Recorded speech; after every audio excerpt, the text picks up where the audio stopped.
सुप्रभात विद्यार्थियों, आज हम अपनी पाठ्य पुस्तिका हिंदी व्याकरण के पाठ 8 लिंग का अध्ययन करेंगे।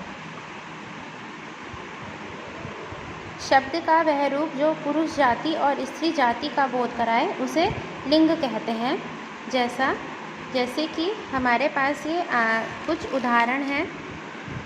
बकरी घास चर रही है और बकरा घूम रहा है। तो बकरी से हमें यह पता चलता है कि जो हमारा शब्द है, जो कर्ता है, वो स्त्री जाति का है। तो यह हुआ हमारा स्त्रीलिंग। और उसके अलावा दूसरा शब्द है बकरा। जब हम इसे पढ़ते हैं तो हमें पुरुष जाति का बोध होता है, अतः यह है पुल्लिंग। इस आधार पर लिंग के दो भेद होते हैं, स्त्रीलिंग और पुल्लिंग। सबसे पहले हम पुल्लिंग के बारे में पढ़ेंगे। पुल्लिंग किसे कहते हैं?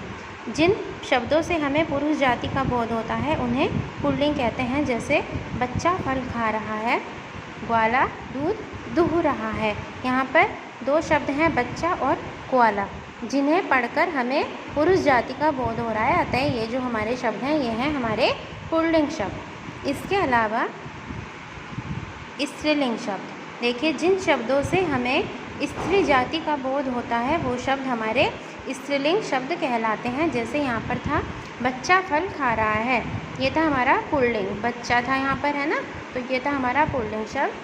अब हम यहाँ पर पढ़ते हैं बच्ची फल खा रही है। देखिए तो बच्चा का क्या स्त्रीलिंग हो गया है? बच्ची।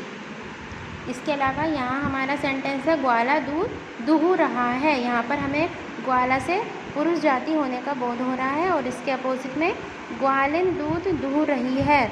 इससे ग्वालिन शब्द से हमें स्त्री जाति होने का बोध हो रहा है, अतः यह है स्त्रीलिंग शब्द।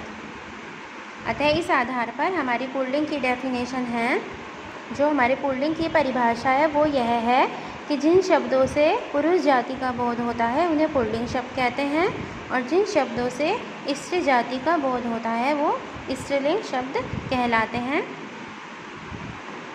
एक पॉइंट और है इसमें जो आपको याद रखना है कि जब हम पुरुष जाति से स्त्री जाति में किसी शब्द को परिवर्तित करते हैं, मीन्स जब हम पुल्लिंग शब्द से किसी शब्द का स्त्रीलिंग रूप देते हैं उस वाक्य को, तो हमारी क्रिया का रूप भी बदल जाता है। जैसे दादाजी अखबार पढ़ रहे हैं, वहीं अगर हम दादाजी की जगह दादी जी लगा दें तो दादी जी अखबार पढ़ रही हैं। यहाँ पर देखिए आप, रहे हैं और रही हैं, ये हमारा कर्ता के अनुसार, मतलब स्त्रीलिंग और पुल्लिंग के अनुसार हमारी क्रिया जो है वो बदल जाती है। तो यही था बेटा हमारा लिंग का चैप्टर। ठीक है,